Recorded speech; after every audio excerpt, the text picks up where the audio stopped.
Video ini adalah terusan daripada video yang kemarin terkait dengan pengumuman pemenang di Pi Hackathon tahun 2023.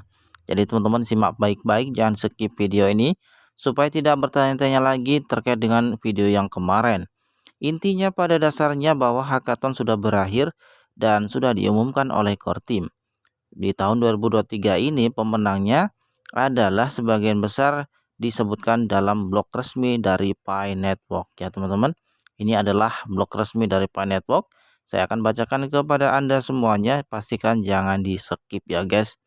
Nah, di sini proyek menang. Hari ini kami dengan senang hati mengumumkan 9 proyek hackathon yang membawa pulang hackathon. Adapun hadiah yang diperebutkan antara lain juara umum dengan 3 juara runner up, 4 juara kategori tema, dan 1 juara babak penjurian VC. Pemenangnya adalah pengembang yang mewakili berbagai negara di 4 benua berbeda. Secara umum pemenangnya yang pertama adalah polling untuk Pi. Pemenang umumnya ini ya teman-teman, yaitu polling untuk Pi ya. Jadi ini adalah aplikasi polling web 3.0 yang merancang dan mengelola polling dan survei, di mana pembuat polling membayar perintis atas jawaban polling mereka di Pi. Kesederhanaan aplikasi fokus pada satu kasus penggunaan inti dan antarmuka serta pengalaman yang ramah pengguna bersama dengan utilitas yang jelas untuk mata uang kripto Pi. Jadi pada dasarnya pemenang pertama adalah polling untuk Pi. Jadi nanti di Pi Hackathon yang 2023 ini pemenangnya yaitu polling untuk Pi. Nanti kedepannya pioner dapat mempolling, nanti akan dapat hadiah Pi. Kurang lebih seperti itu ya guys. Untuk juara umum runner up-nya ini hubungan sosial. Ya, salah satu aplikasi testnet media sosial yang dibuat untuk perintis untuk terlibat belajar dan bersenang-senang satu sama lain. Aplikasi ini menyertakan fitur seperti memposting, menyukai, dan berkomentar, dan memungkinkan pioner untuk membuat, bergabung, dan menjelajahi sub komunitas. Khususnya mekanisme pemberian tip Pi memungkinkan pioner memberikan pengakuan tambahan kepada pembuat konten yang mereka kagumi. Pasar juga terintegrasi dalam aplikasi CoinScrow ya. CoinScrow ini aplikasi escrow yang menjawab kebutuhan saat ini. Jadi nanti juga ada aplikasi media sosial seperti Pi Netbook ya. Itu nanti kita like, komen di sana itu nanti dapat hadiah Pi. Kurang lebih seperti itu ya. Ada juga CoinScrow, ini aplikasi escrow yang menjawab kebutuhan saat ini dalam jaringan dan menyertakan mekanisme penyelesaian sengketa untuk memungkinkan barter Pi untuk barang dan jasa. Jadi escrow ini aplikasi yang untuk barter intinya. Kemudian Marketplace. Nah, ini dia aplikasi pasar peer to peer ya, dengan antarmuka pengguna yang bersih dan dapat diakses serta terjemahan dalam berbagai bahasa yang ada di testnet. Salah satu fitur uniknya adalah upaya untuk menyelesaikan pengiriman melalui solusi asli seperti pembayaran Pi dalam ekosistem Pi. Ini dia adalah salah satu Marketplace. Ini adalah semacam marketplace ya. Dia berbasis peer to peer ya, langsung ke pembeli dan penjual. Kemudian pemenang kategori dalam media sosial ada obrolan BBS. Nah, ini keren teman-teman. Obrolan BBS ini adalah forum sosial untuk pioner dengan integrasi Pi yang baik, yang memungkinkan Pi memberi tip ke poster dan Pi Wall Pi untuk mengakses konten lengkap jika poster memilihnya. Nah, aplikasi media sosial Mainnet ini memiliki desain antarmuka pengguna yang bersih, terutama dibandingkan dengan beberapa aplikasi lain dalam kategori yang sama. Ini juga memungkinkan perintis untuk memilih dan menjelajahi post sesuai dengan minat mereka. Itu dia teman-teman ya. Kemudian dalam kategori game dan hiburan, di sini ada aplikasi yang namanya hewan peliharaan untuk Pi. Jadi Pet for Pi, ada Pipet ya, adalah game budidaya hewan peliharaan di mana pioner dapat mengumpulkan, membiakkan, dan memperdagangkan hewan peliharaan secara virtual tentunya ya. Jadi Pipet itulah nanti di sana kayak semacam NFT juga, berbasis NFT ya, atau hewan peliharaan. Jadi di sana nanti bisa juga menjual secara digital, nanti akan mendapatkan reward Pi, kurang lebih kayak gitu. Itu dalam kategori game dan hiburan ya. Kemudian utilitas konsumen ada Pilot ya. Pilot ini adalah aplikasi PIOS yang memfasilitasi logistik terdesentralisasi peer-to-peer dengan Pi. Dan saat ini ada di testnet meskipun belum sepenuhnya berfungsi. Aplikasi yang intuitif dan mudah dinavigasi ini memenuhi kebutuhan pengguna dan ekosistem di beberapa pasar dan dapat menginspirasi upaya pembangunan serupa untuk memecahkan potensi tantangan ekosistem dengan solusi asli. Ya, kemudian ada inovasi terbuka yaitu aplikasi Suara Pi atau Voice Pi ya, teman-teman. Nah, Voice Pi ini adalah aplikasi PIOS lain yang memadukan fitur sosial dan pasar ke dalam satu aplikasi. Saat ini di testnet juga sudah ada, teman-teman. Masih status testnet ya, Voice of Pi ya, memanfaatkan tip dan pembayaran Pi terutama dalam demonstrasi luar biasa dari semangat kolaboratif pioner. Lusinan kiriman hackathon lainnya dibangun di atas kerangka kerja aplikasi Voice of Pi. Berkat sifat PIOS yang dapat diakses berbagai aplikasi ini tersedia dalam berbagai bahasa merupakan contoh dari aplikasi intinya di vertikal pasar atau wilayah yang berbeda. Memungkinkan pedagang lokal menawarkan etalase virtual untuk pioner dan membuat sub komunitas di sekitar bisnis mereka. Keren ya. Kemudian ada putaran penjual VC ya. Di sini mengeksplorasi, kemudian sebutan terhormat ini apa ini? Sementara proyek-proyek di atas benar-benar luar biasa, ada tulisan aplikasi mengesankan lainnya yang diajukan untuk hackathon ini yang memiliki potensi besar untuk menghadirkan atau menginspirasi utilitas nyata bagi ekosistem Pi. Kami mengakui proyek-proyek berikut sebagai sebutan terhormat. Nah, ini dia.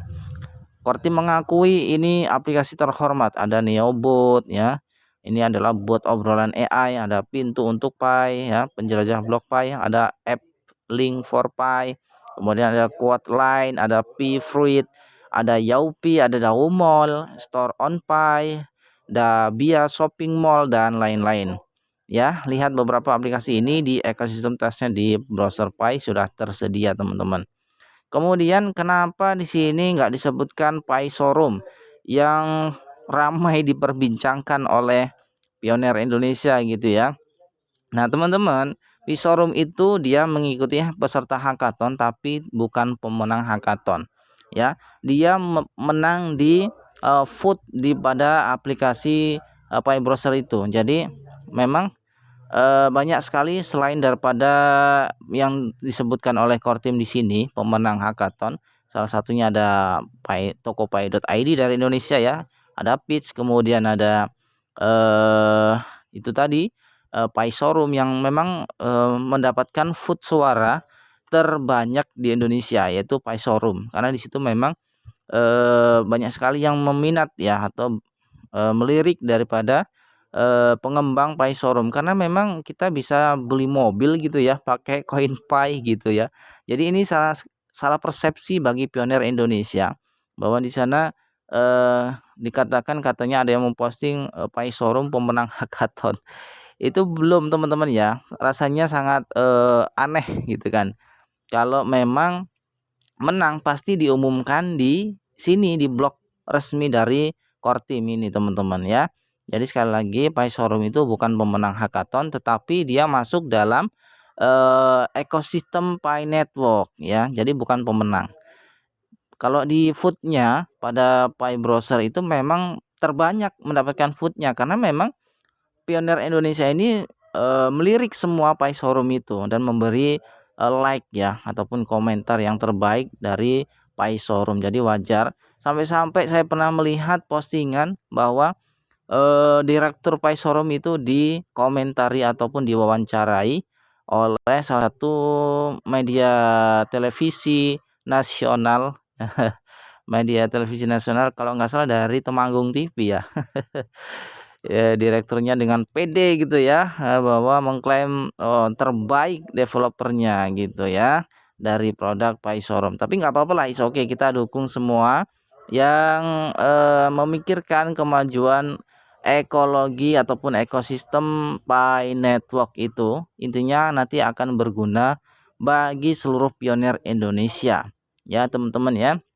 Karena memang tujuan core team membuat Pi Network atau Pi Coin ini bertujuan supaya Pi ini bukan hanya sekedar kripto guys. Jadi intinya seperti itu.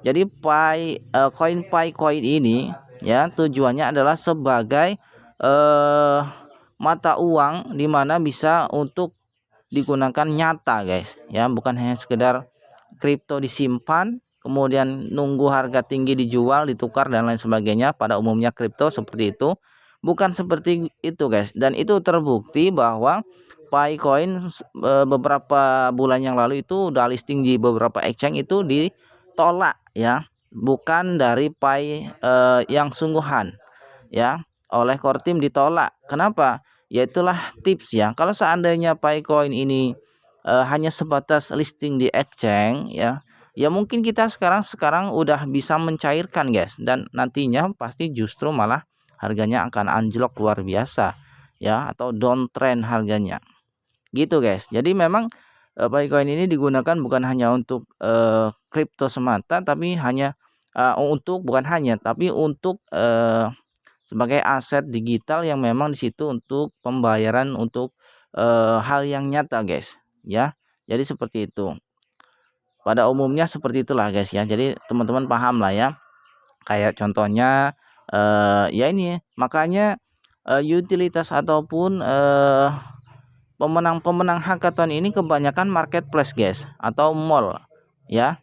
Karena memang tujuan Picoin ini bisa digunakan untuk pembayaran uang dan jasa ya, barang dan jasa maksudnya, kemudian bisa untuk membeli apapun yang kita inginkan dengan koin Pi. Jadi intinya seperti itu guys. Oke. Nah, dan ini akan bertentangan jika Picoin sebagai alat bayar guys, karena di Indonesia sendiri itu kripto diakui hanya sebatas aset digital ya. Ya nanti kedepannya mungkin kalau sudah berkembang beberapa tahun ke depan mungkin Indonesia sudah mengakui ataupun bagaimana, karena memang setiap negara punya peraturan perundangan masing-masing terkait dengan uang guys ya. Jadi intinya seperti itu, menanggapi terkait dengan isu kabar bahwa Pi Showroom itu pemenang hackathon itu salah guys ya. Kalau pemenang vote di Pi Browser itu benar ya. Seandainya Pi Showroom itu pemenang hackathon, maka dia akan diumumkan oleh core team di blog resmi ini guys. Nah, di sini nggak ada guys ya. Jadi sudah jelas bahwa Pi Showroom itu bukan pemenang hackathon, tetapi memang masuk dalam ekosistem utilitas Pi Network dan mendapatkan vote terbanyak di Pi Browser saat itu.